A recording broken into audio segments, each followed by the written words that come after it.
In Mark chapter 14, beginning with verse 66, we read, "And as Peter was below in the courtyard, one of the servant girls of the high priest came. And seeing Peter warming himself, she looked at him and said, 'You also were with the Nazarene, Jesus.' But he denied it, saying, 'I neither know nor understand what you mean.' And he went out into the gateway, and the rooster crowed. And the servant girl saw him, and began again to say to the bystanders, 'This man is one of them.' But again he denied it. And after a little while the bystanders again said to Peter, 'Certainly you're one of them, for you are a Galilean.' But he began to invoke a curse on himself and to swear, 'I do not know this man of whom you speak.' And immediately the rooster crowed a second time. And Peter remembered how Jesus had said to him, 'Before the rooster crows twice, you will deny me 3 times.' And he broke down and wept." Peter had had the courage to follow Jesus after he was seized in the garden and taken to the trial. He had the courage to go as far as the courtyard of the high priest, surrounded by guards who would readily arrest him if they had recognized who he was. That courage came from how much he knew and loved Jesus. He knew he was the Christ, the Son of the living God. He had seen the miracles he had worked, including in his own life, in his own family, loved ones who Jesus had healed. He'd heard the powerful things that Jesus had taught. He believed that Jesus is God's Son, that he was coming to inaugurate the kingdom that the law and the prophets had been looking ahead to.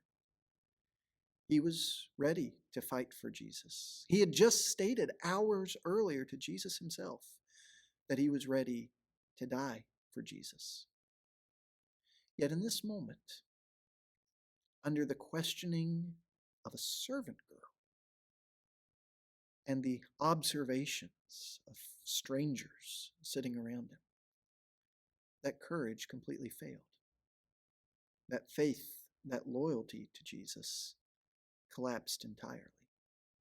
Even though Peter knew beyond a shadow of a doubt who Jesus is, even though he loved Jesus, Peter failed. Peter denied him, not once or twice, but 3 times in quick and escalating succession. When they recognized him because he sounded like he was from up north, he had one of those northern accents as a Galilean. When they recognized him as being somebody that they feel like they saw, Jesus had very publicly been in the temple just in the days leading up to this, and he looks like one of the guys that had been there with him. Surely this is one of Jesus' followers. Peter denied it again and again and again. Just like Jesus had said he would, just like he had said he wouldn't. And there's an important lesson in this for us. A reason why the Spirit inspired not only Mark, who is like a son to Peter, but all 4 gospel writers to include this. And certainly while there's reason for seeing it as yet another example of Jesus' knowledge, his prophetic ability, as he correctly predicted what the events of that evening would hold in a way that even Peter himself couldn't have anticipated. There's also a lesson in that no matter how much we know Jesus, no matter how much we love Jesus, no matter how much it means to us to follow him, sometimes when put under the right pressure, under the right situations, or perhaps under the wrong ones, our faith can fail. We can stumble. We can know who Jesus is. We can love Jesus, yet still deny him. Still speak words that deny who he is. Still take actions that deny who he is, that go against that knowledge that we have, that love that we should feel. If it happened to Peter, should any of us presume that we're too far along to never stumble. Yet, I think there's another reason why this story is also included for us, and not just to celebrate Peter's failure. Because when Peter failed, when that rooster crowed that second time, as Mark records for us, and Peter then remembered. The first rooster crowing didn't quite catch his attention. He had 2 more times to mess up, but then when the rooster crowed the second time, he remembered. He remembered what Jesus had said. And he broke down and wept. As followers of Jesus, sometimes we will fail. So as followers of Jesus, if we really want to know and love him, we need to be prepared to sometimes break down and weep. We need to be prepared to recognize our failures. We need to be prepared to recognize that no matter how hard we try, how good our intentions, we fall short. And we need Jesus.